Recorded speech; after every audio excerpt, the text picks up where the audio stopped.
इश्क हो गया हमारे लौंडे को, किसी लड़की को दिल दे बैठा। या इस लड़के में ना कोई शर्म बाकी बची है और ना ही बड़ों का लिहाज। उसके मुस्कुराने ने ना मुझे इशारा दे दिया था कि वो राजी है। चल ले ले टारगेट। कौन है? बातिश। तो ड्रामा सीरियल फरार आपको याद दिलाएगा 90s की। अब आप तैयार हो जाए 90s के दौर में जाने के लिए। एक बहुत ही स्पेशल सा ड्रामा ग्रीन टीवी एंटरटेनमेंट पर शुरू हो चुका है। सिर्फ एक एपिसोड आई और उस एक एपिसोड ने ही धूम मचाकर रख दी है। 6 मिलियन व्यूज से ज्यादा इस ड्रामे ने ले लिए हैं और मैं समझता हूं कि ड्रामा डिजर्व करता है। इस ड्रामे में क्या क्या खास ऐसी बातें हैं जिसकी वजह से ड्रामा आपको देखना चाहिए। एक ब्लॉकबस्टर ड्रामा हो सकता है, नहीं हो सकता है, और इस ड्रामे में क्या क्या सच्चाइयां दिखाने की कोशिश की हैं, क्या क्या माशरे की बुराइयां दिखाने की कोशिश की हैं और क्या कुछ इस ड्रामे ने लेसन देने की कोशिश की है। तमाम क्वेश्चंस के आंसर्स मैं आपको दूंगा आज की इस वीडियो में। तो आइए चलते हैं मैं अपनी वीडियो की तरफ।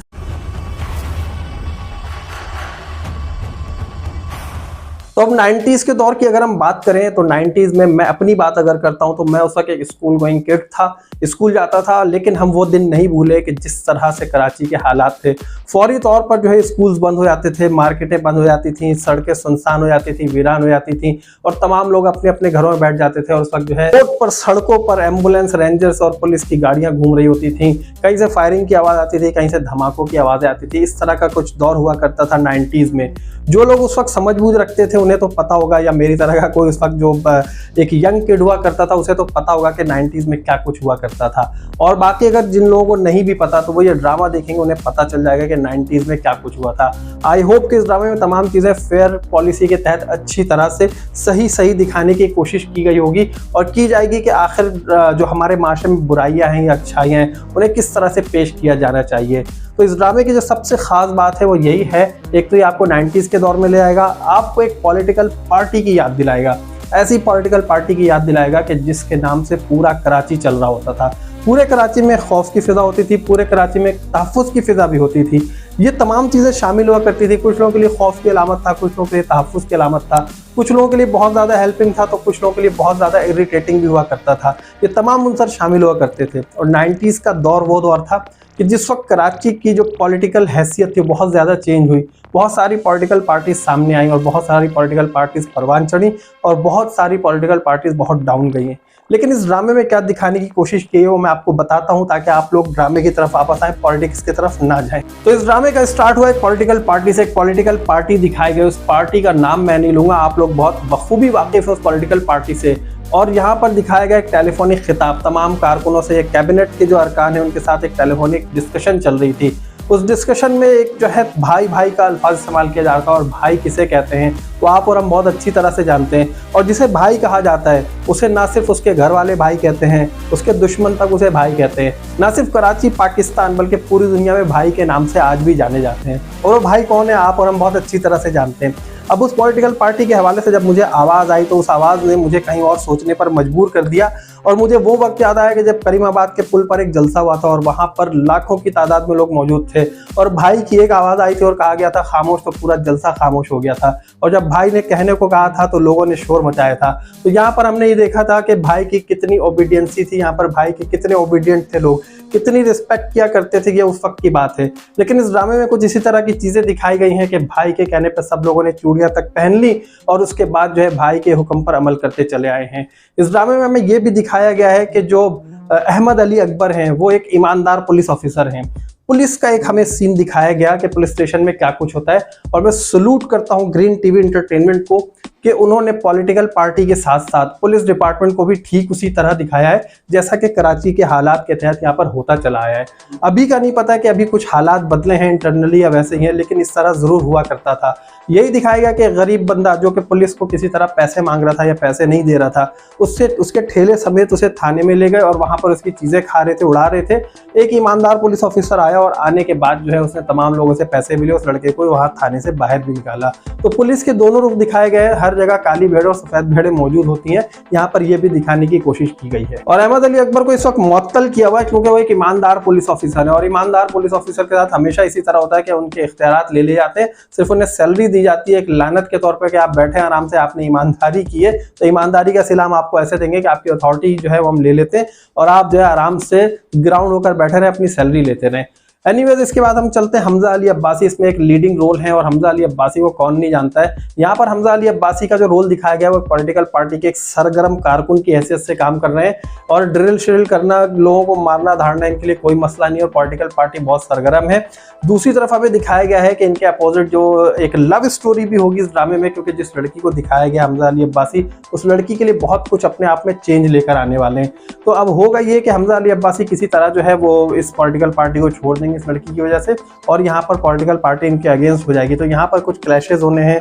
लड़की के बाप को दिखाया गया कि वो एक राइटर है जो कि नूरुल हसन साहब है, बहुत एक फेमस लीडिंग रोल है वो भी।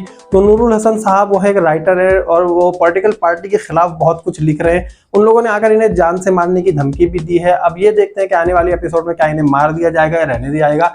आई थिंक सो कि इन्हें अभी नहीं तो कुछ एपिसोड्स में मार दिया जाएगा। उसके बाद जो है कि जो लड़की दिखाई गई न्यू एक यहाँ पर इंडक्शन है हमारी इंडस्ट्री में, तो ये लड़की जो है क्या करेगी। अब इस तरह के जो ये कहना चाहेगी जो बोल्ड कैरेक्टर्स होते हैं, थोड़ा सा जो बोल्डनेस आनी चाहिए। आई थिंक सो कि यहाँ पर हनिया आमिर को भी टेस्ट किया जा सकता था, जितनी फ्रिक्वेंटली वो रिप्लाईज देती है और लोगों को टैकल करती है। लेकिन हम उम्मीद करते हैं कि ये जो एक न्यू इंडक्शन है ये भी बहुत अच्छा अपना रोल प्ले करेंगी और बहुत अच्छा डिलीवर करेंगी।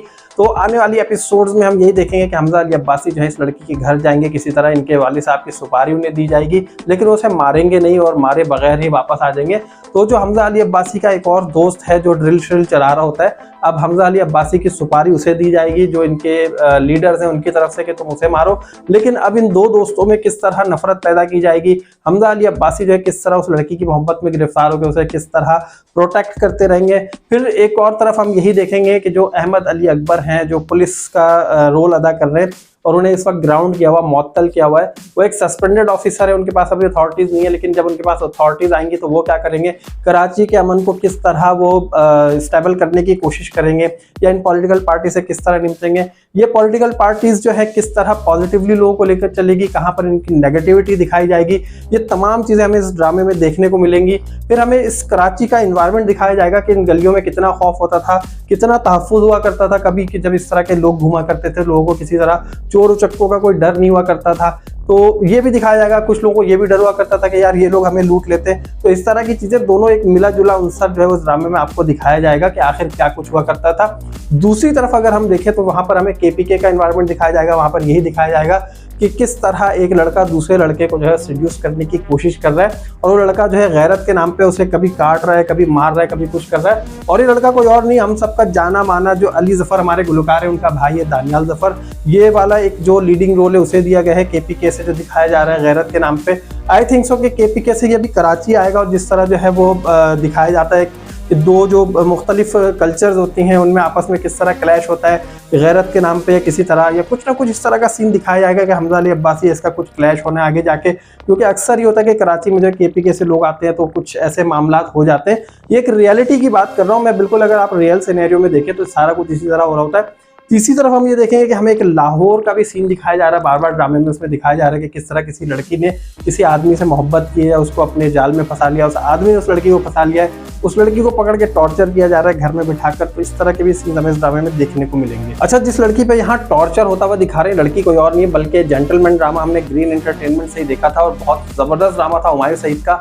उसमें जो इन्होंने साइड हीरोइन का किरदार अदा किया था, सुहाई नाम है आई थिंक सो इनका, तो सुहाई ये वाला रोल प्ले कर रही है और बहुत अच्छी एक्टिंग की। इन्होंने टॉर्चर को बड़ा बेयर किया है और साथ में हमें ये भी दिखाया है कि जो लड़की का भाई है और मतलब लड़की नहीं जो औरत है जिसके हस्बैंड से इसका अफेयर चल रहा है, उस औरत का जो भाई है, और इन दोनों ने मिलकर काफी इसके ऊपर टॉर्चर किया। और साथ में हमने ये भी देखा कि इसमें तमाशा सीजन 3 के एक हमारे मॉडल थे शहरी भी नजर आए इस ड्रामे में, तो शहरी को भी एक रोल मिल ही गया है। एनीवेज इसमें जो है ये 3 डिफरेंट कल्चर्स को दिखाया जा रहा है, कहाँ से कौन सी चीज़ कनेक्ट होगी और किस तरह कौन से सिटी का कौन से प्रोविंस का एनवायरनमेंट दिखाया जाएगा, कहाँ पे किसे मर्ज किया जाएगा और ये भी दिखाया जाएगा कहाँ पे कौन किस तरह सर्वाइव करता है। स्टोरी बहुत इंटरेस्टिंग होने वाली है। कराची के हवाले से जितनी चीज़ें उसकी रियल अपडेट्स मैं आपको देता रहूँगा क्योंकि मैंने बहुत सारी चीज़ें खुद अपनी आंखों से देखी। मैं आप लोगों को यहाँ पर बताता रहूँगा टाइम टू टाइम कि किस तरह हमने क्या कुछ देखा था, किस तरह हमने देखा कि रोड पे टायर को जलाया जाता था, बसें जला दी जाती थी, एकदम से पल भर में जो ये सारी चीज़ें हो जाती जाती थी और उस वक्त जो हम सिर्फ भाग रहे होते थे, अपनी जान बचा रहे होते थे, एकदम से फायरिंग की आवाज़ आती थी, लोग एक दूसरे के ऊपर गिर भी पड़ते थे। तो ये बहुत कुछ इंटरेस्टिंग मैं आपको बताने वाला हूँ। तो ये सारा कुछ जानने के लिए, सुनने के लिए, इस ड्रामे की स्टोरी को मजीद जानने के लिए आप मेरे चैनल को सब्सक्राइब कीजिए। वीडियो अगर आपको अभी तक पसंद आएगी तो लाइक कर दीजिए, और अगर आप कराची से हैं तो कोई ना कोई कमेंट करके जरूर बताएं कि आपने 90s में ऐसा क्या देखा था जो आज तक आपको याद है। और मुझे नेक्स्ट वीडियो तक के लिए इजाजत दीजिए। अल्लाह हाफिज।